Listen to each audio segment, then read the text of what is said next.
Great. Thank you. Senator Budd. Chairman, thank you. And I thank the panel for being here today. Mr. Landon, whether businesses are aware of it or not, many of these existing services that they use, I mean, it's had AI integrated into it for years, whether they knew that or not. But as this technology further develops and the public has greater access to tools like generative AI, how can businesses of all sizes best leverage this technology? Thank you, Senator. And it is true that there has been a breakthrough around the use of artificial intelligence in the last year and sort of a greater awareness among people from all walks of life about what it means. And that's pervasive from the employers and workers that we talk to. I think it's paramount that businesses are very transparent with their efforts in this area. It's one of the reasons that we believe not only in putting in place risk-based frameworks, but sharing what we're doing as an industry is so important. We hear more and more an interest from people who are both workers at companies and employers in understanding exactly how we're employing AI and for what ends. And when we provide that level of transparency, and the more we can do that in a standardized way, to Mr. Newman's point, I think we'll get more confidence and trust built around the use of AI. And I think fundamentally that's what this is about. It's something new, and it's going to take time for people to build trust and confidence in these systems. And if you're not transparent with the ways that you're leveraging AI, you're not going to be successful in sort of getting people comfortable and getting the most out of this technology.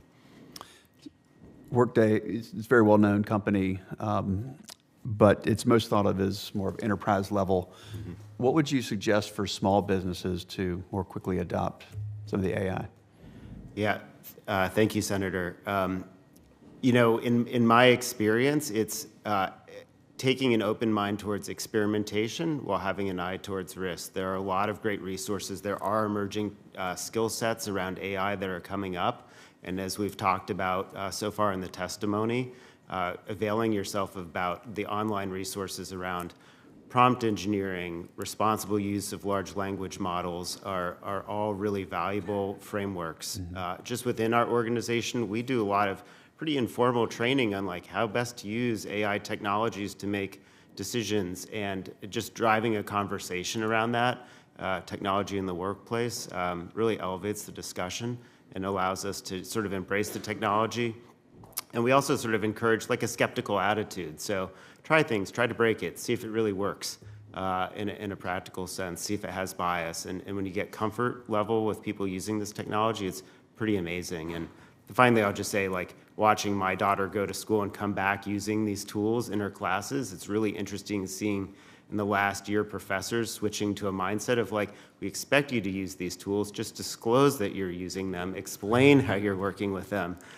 You know, don't just write the essay and pretend it's yours, like really use this in a meaningful way. And I think that principle holds for small businesses, large businesses as well. That's helpful, thank you.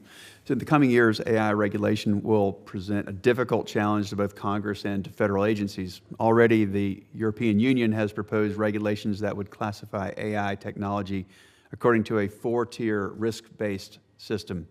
And California's governor has directed state agencies to examine and report on so-called high-risk applications of AI, including those that would cause workforce displacement. So I think that the federal government should really tread carefully when considering new regulations in any form, and I appreciate your sentiment and your DNA, Mr. Newman. And I think that's particularly true in such a cutting-edge industry. But Mr. Newman, what impacts could these early attempts at regulation could they have on the very development of AI technology? Well, I think we're seeing it in the state and local level and the patchwork of various approaches.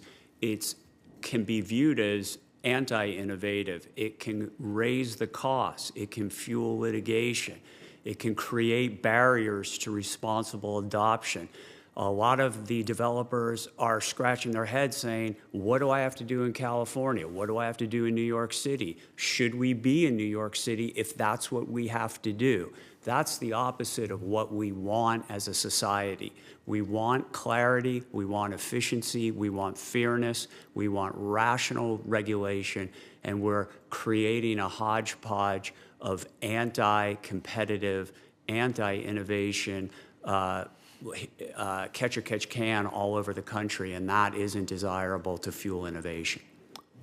Thank you all again for being here. Thank you, Chairman. I yield back.